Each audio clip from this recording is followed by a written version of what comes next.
LGBTQ, the term which is normally used to describe homosexuality, in which L means lesbian, G means gay, B means bisexual, T means transgender, and Q means queer. You're watching a documentary that captures the first gay liberation march in New York City on June 28, 1970. He was the Grand Marshal of that very first march. वैसे तो gender two types के हुआ करते हैं, male and female, और इसी तरह sexuality भी टू टाइप्स की हुआ करती है। First one is heterosexuality and second one is homosexuality. वैसे तो हेटेरोसेक्स दुनिया में नॉर्मली हर कोई है, लगभग हर कोई हेटेरोसेक्सुअल हुआ करता है। एंड हेटेरोसेक्सुअल मीन्स हुआ करता है a person who fall in love with person of opposite gender. मतलब एक मैन अब जब वुमेन से प्यार करता है, उससे अट्रैक्ट होता है, तो वो हेटेरोसेक्सुअलिटी कहलाती है। बट इस वर्ल्ड में काफ़ी ऐसे लोग हुआ करते हैं जो कि होमोसेक्सुअल हुआ करते हैं, और होमोसेक्सुअलिटी का आप दूसरा नाम LGBTQ भी कह सकते हैं। So now the what is LGBTQ? And LGBTQ means a person who is fall in love with the person of same gender।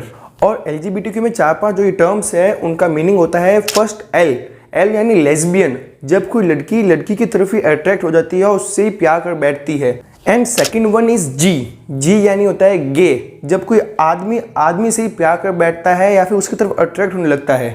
B stands for bisexual, when a man fall in love or attracted toward the person of both gender, man or woman। Fourth one is T, means transgender।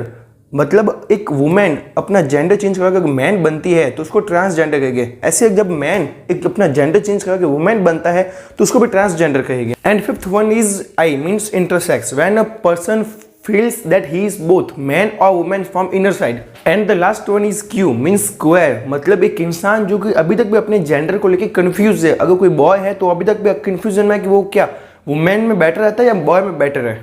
So if we talk about the history of LGBTQ, तो हम लोग ज़्यादा पीछे न जाके हम लोग normally अभी 20th सेंचुरी की बात करेंगे। बट ऐसा माना जाता है कि 16th सेंचुरी में और 17th सेंचुरी में होमोसेक्सुअलिटी कॉमन हुआ करती, बट फिर एकदम से ये खत्म से हो गई थी पूरे वर्ल्ड में, जो कि 20th सेंचुरी के एक पॉइंट ऑफ टाइम में आके फिर से हाईलाइटेड होना शुरू हो गई थी। So gay become a very popular term in 1970s in US United States। Means पहले अगर कोई बॉय से लव करता और गर्ल अगर कोई गर्ल से लव करती, या फिर कोई बॉय और गर्ल दोनों से लव करता, तो उन सबको ओनली एक ही टर्म रखा जाता, वो था गे। मतलब सबको गे ही कहा जाता। बट बाद में इन सबको अलग अलग टर्म दे दी गई थी, gay, lesbian, transgender and bisexual. But in 1969 एक ग्रुप एक्शन में आता है जो कि गे और लेस्बियंस का होता है। वो लोग बाइसेक्सुअल एंड ट्रांसजेंडर्स को अपनाने से मना कर लेते हैं, और कुछ क्रिटिक्स का मानना है कि ट्रांसजेंडर्स जो हुआ करते हैं वो एक तरह के स्टीरियोटाइप है सोसाइटी में, यानी रूढ़िवादिता का रोल निभा रहे हैं, और वहीं बाइसेक्सुअल्स अपना रियल जेंडर बताने से डर रहे हैं। तो इसके चलते काफ़ी लेस्बियंस और गे ने बाइसेक्सुअल और ट्रांसजेंडर्स को अपनाना बंद कर दिया था। मतलब जिस कम्युनिटी को एक तरह से यूनाइट होकर अपने राइट्स के फाइट करना था, वो कम्युनिटी के अंदर ही झगड़े होने शुरू हो गए थे।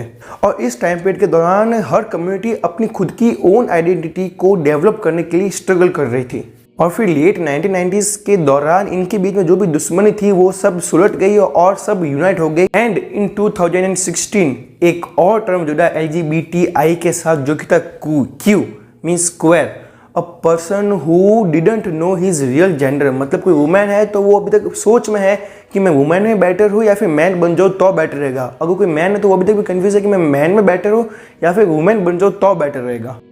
तो दोस्तों आप लोगों ने काफ़ी बार LGBTQI के साथ प्लस भी देखा होगा। तो इस प्लस का मतलब होता है लिस्ट गोज ऑन। जैसे कि पहले ओनली गेज इंट्रोड्यूस हुए थे, बट फिर बाद में लेस्बियंस इंट्रोड्यूस हुई, और फिर बाद में बाइसेक्सुअल, ट्रांसजेंडर, इंटरसेक्सुअल, और फिर 2016 में Q इंट्रोड्यूस हुए, और अभी लेटेस्ट में एक और जेंडर एक और यूज़ हुआ है जो कि है A। तो दोस्तों इसका मतलब है द लिस्ट गोज ऑन। मतलब जब कोई नया टर्म इंट्रोड्यूस होगा तो उसको भी इस लिस्ट में रख दिया जाएगा। और अब आप लोगों में से काफ़ी लोगों ने सुना होगा प्राइड परेड के बारे में। आप ना आए दिन न्यूज़ सुनते होंगे कि दिल्ली में प्राइड परेड निकली, लंदन में प्राइड परेड निकली, न्यूयॉर्क सिटी में प्राइड परेड निकली, और काफ़ी जगह प्राइड परेड निकलती है। तो ये प्राइड परेड क्या होती है? तो प्राइड परेड हर साल एक सिटी के अक्रॉस एक परेड निकलती है LGBTIQA कम्युनिटी के लोगों की। तो ये परेड LGBTQIA कम्युनिटी के लोगों की जीत, उनकी एक्सेप्टेंस, उनके राइट्स जो कि हर देश में लगभग वर्ल्ड की 70% कंट्रीज में अप्रूव्ड हो चुके हैं, उनकी यूनिटी और उनके अचीवमेंट्स का प्रतीक है। और हर साल पूरी कंट्री की जितनी भी LGBTQIA कम्युनिटी के पीपल्स हैं, वो उस कंट्री की किसी एक सिटी में इकट्ठा होकर उस सिटी के अक्रॉस एक परेड निकाले गए। और आज भी कुछ कंट्रीज ऐसी है ना जो कि अभी तक भी LGBTQIA कम्युनिटी के लोगों को एक्सेप्ट नहीं करती है, जिसका बेस्ट एग्जाम्पल हम लोगों ने अभी 2022 के फीफा वर्ल्ड कप में देखा।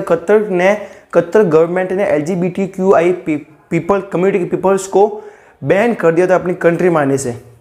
और अगर आप लोगों को ये वीडियो अच्छी लगी हो तो इस वीडियो को ज़्यादा से ज़्यादा लाइक करना, ज़्यादा से ज़्यादा शेयर करना, और आगे और ऐसी ही इंटरेस्टिंग वीडियोस को देखने के लिए सब्सक्राइब करना मत भूलना, और नोटिफिकेशंस के लिए बेल दबाना मत भूलना। Thanks for watching, see you next video.